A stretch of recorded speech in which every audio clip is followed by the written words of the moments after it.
Hello everybody, welcome to நிலவின் ஒளி. Previous வீடியோவில் வந்து ஒரு 0 ஏஜ் குழந்தைக்கிட்ட ஒரு ஃபாதர் எப்படியெல்லாம் நடந்துக்கணும் அப்படிங்கிறத பற்றி நான் சொல்லியிருந்தேன். ஸோ இந்த வீடியோ வந்து எல்கேஜி, யூகேஜி, அப்புறம் first standard, second standard, third standard அந்த ஸ்டேஜில் குழந்தை இருக்கும்போது ஒரு ஃபாதர் என்னெல்லாம் அந்த குழந்தைக்கு பண்ணியிருக்கணும் அப்படிங்கிறத பற்றி தான் இந்த வீடியோ. ஃபாதர் கூட இது வாட்ச் பண்ணலாம், இல்லை வந்து சில்ட்ரன் வாட்ச் பண்ணலாம். யாராவது நீங்கள் வாட்ச் பண்ணுறவங்க உங்கள் வீட்டில் இருக்கிற ஃபாதருக்கு எவ்வளோ மார்க் வருதுன்னு போட்டு பாருங்கள். ஓகே, நம்ம வீடியோக்குள்ளே போகலாம். நமக்கு நிறைய கடமைகள் இருக்குது. ஒரு அம்மாவுக்கு நிறைய கடமை இருக்குது, அதேமாரி ஒரு அப்பாவுக்குன்னு ஒரு கடமை இருக்குது. குழந்தைய பெற்றுட்டா மட்டும் நமக்கு போதாது, நிறைய விஷயங்கள் இருக்குது. அதெல்லாம் நம்ம செய்ய தவறணுன்னா நம்ம அந்த இடத்துல குட் ஃபாதராக இருக்க முடியாது. ஓகே, அதனுடைய ஒவ்வொரு அசைவுகளும் நம்ம என்ஜாய் பண்ணியிருந்துருக்கணும். ஸ்கூலில் கூப்பிட்டு போய் விடுறது, அதுக்கப்புறம் அதை கொண்டு வர்ற மார்க் வந்து பார்த்திங்கன்னா இப்போ இருக்கட்டுமே, ஒரு 50% இருக்கட்டுமே, இல்லை 60% இருக்கட்டுமே, அப்ரிஷியேட் பண்ணுங்கள்.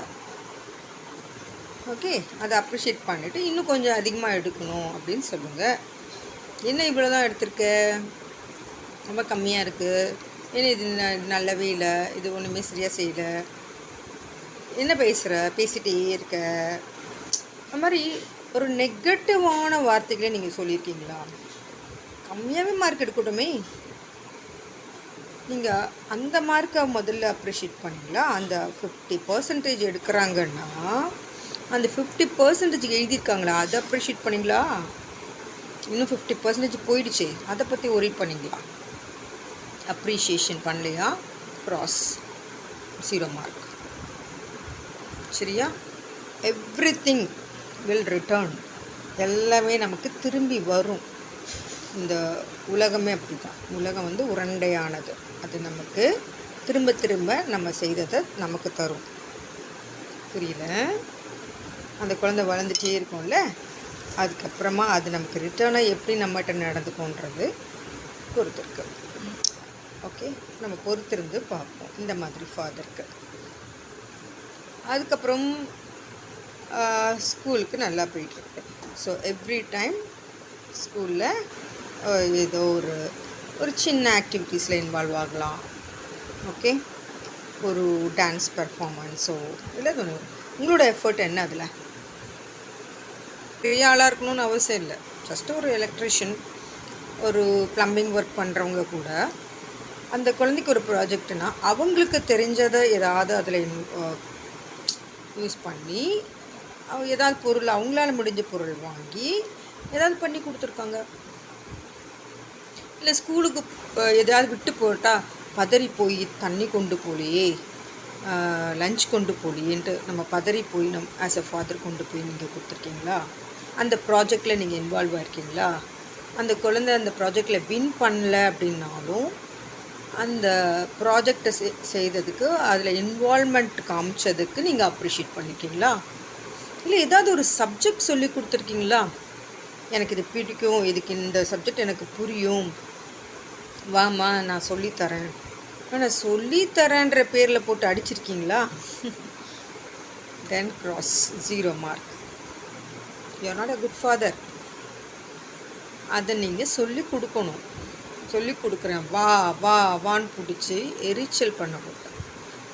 ஒரு பிஞ்சு குழந்தை, சரியா? அதுக்கு சீக்கிரம் புரியாது எதுவுமே. We should not compel. அதுக்கு என்ன மூடில் இருக்குதுன்னு தெரியாது. அப்போது அதுக்கேற்ற மாதிரி நம்ம பண்ணணும், அந்த குழந்தைக்கு ஏற்ற மாதிரி நம்ம போகணும். குழந்தை பிறக்கிற வரைக்கும் நமக்காக நம்ம வாழ்ந்துருக்கலாம், குழந்தை பிறந்ததுக்கப்புறம் குழந்தைக்காக வாழணும். அதுதாங்க வாழ்க்கை. ஏன்னா குழந்தை இல்லாமல் எத்தனை பேர் கஷ்டப்பட்டுட்ருக்காங்க, அதுக்காக வாழணும். ஸோ இது எல்லாருமே யாரும் வாட்ச் பண்ணலன்னு நினைக்காதீங்க, வாட்ச் பண்ணுறாங்க. சரியா? அது உங்களோட ஒய்ஃபாக இருக்கலாம், இல்லை உங்கள் பேரண்ட்ஸாக இருக்கலாம், இல்லை இந்த குழந்தை மனசுலேயும் கொஞ்சம் ஸோ எதையுமே செய்யாமல் அந்த குழந்தையுடைய ரிசல்ட்டை மட்டும் நீங்கள் கண்காணிச்சிட்டு இருக்கீங்க, பார்க்குறீங்க. அந்த ரிசல்ட்டு நல்லா இல்லை அப்படின்ட்டு, இல்லை ஏதாவது ஒரு இடத்துல போய்ட்டு பிஹேவியர் அப்படி இருக்குது. ஸோ குழந்தைக்குரிய பிஹேவியர் தான் இருக்கும் இல்லையா?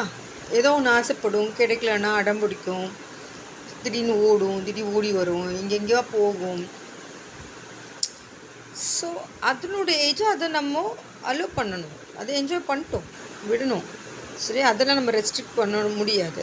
ஏன்னா நாம் குழந்தையாக இருக்கும்போது எப்படி இருந்தோம், நம்ம எதுக்காகலாம் ஏங்கணும் நமக்கு தெரியாது. ஓகே, ஸோ ஒரு விஷயம் அதுக்கு பிடிச்சிருக்கு, அது வாங்கணும்னு நினைக்குதுன்னா அது ஒன்றும் 50,000 60,000 பொருளாக இருக்காது. ஜஸ்ட்டு 6 rupees or 60 rupees தான் இருக்கும். வாங்கி கொடுங்க, அதில் ஒன்றும் நம்ம குறைஞ்சிட போகிறது இல்லையே. ஸோ அந்த நேரத்தில் நம்ம குழந்தைக்கு என்ன விருப்பம் பற்றி யோசிக்கல, நம்ம விருப்பத்துக்கு தான் நம்ம சம்பாதிச்சிட்ருக்கோம் இல்லையா. இப்போ நீங்கள் ஒரு குட் ஃபாதர் இல்லை, சரியா? ஓகே, மதர் தான் ஊட்டி விட்றாங்க. நீங்கள் எத்தனை முறை ஊட்டி விட்டுருக்கீங்க? ஏதோ ஒரு விதத்தில் மாடிக்கு கூட்டிகிட்டு போட்டு எதா பார்த்து பொறுமையாக சாப்பிட்றதுக்கு அதுக்கு பிடித்த மாதிரி ஏதாவது நீங்கள் ஊட்டி விட்ருக்கீங்களா? ஏதாவது நீங்கள் செய்திருக்கீங்களா? குழந்தைக்கு எதை பிடிக்கும் அப்படின்னு தெரிஞ்சு ஏதாவது செய்திருக்கீங்களா? செய்து அது உங்கள் கையால் ஏதாவது அந்த குழந்தைக்கு கொடுத்துருக்கீங்களா? ஓகே, அப்படின்னா நீங்கள் மார்க் போட்டுக்கோங்க, இல்லைன்னா போட்டுக்காதீங்க, cross. Okay, not a good father. Every evening அப்படி இல்லைன்னா உங்களுக்கு டைம் கிடைக்கும் போது ஒரு சின்ன ஒரு வாக்கிங் மாதிரி கூட்டு போயிருக்கீங்களா? கூட்டு போயிருந்தா 5 மார்க், இல்லைன்னா 0. இந்த மாதிரி ஒரு சின்ன சின்ன விஷயங்கள்லாம் ரொம்ப ரொம்ப இம்பார்ட்டண்ட் லைஃப்க்கு. அதுக்கப்புறம் தூங்கும்போது அந்த குழந்தைக்கு அழகாக ஏதாவது கதை சொல்லி அதுக்கப்புறம் அந்த குழந்தைய நீங்கள் தூங்க வச்சுருக்கீங்களா? ஸோ உங்கள் மேலே ஒரு இன்ட்ரெஸ்ட் வர்றதுக்கு வேண்டிய முக்கியமான ஆக்டிவிட்டி இது. அது செய்யலைன்னா 0. மந்த்லி ஒன்ஸ் இல்லைன்னா அட்லீஸ்ட் இயர்லி ஒன்ஸ் ஏதாவது ஒரு trip outside your area கூப்பிட்டு போயிருக்கீங்களா? இந்த விஷயம் ரொம்ப ரொம்ப முக்கியமானது. குழந்தை சிக்காகும் போது அதை அரவணைச்சு அதுக்கு சப்போர்ட் பண்ணியிருக்கீங்களா?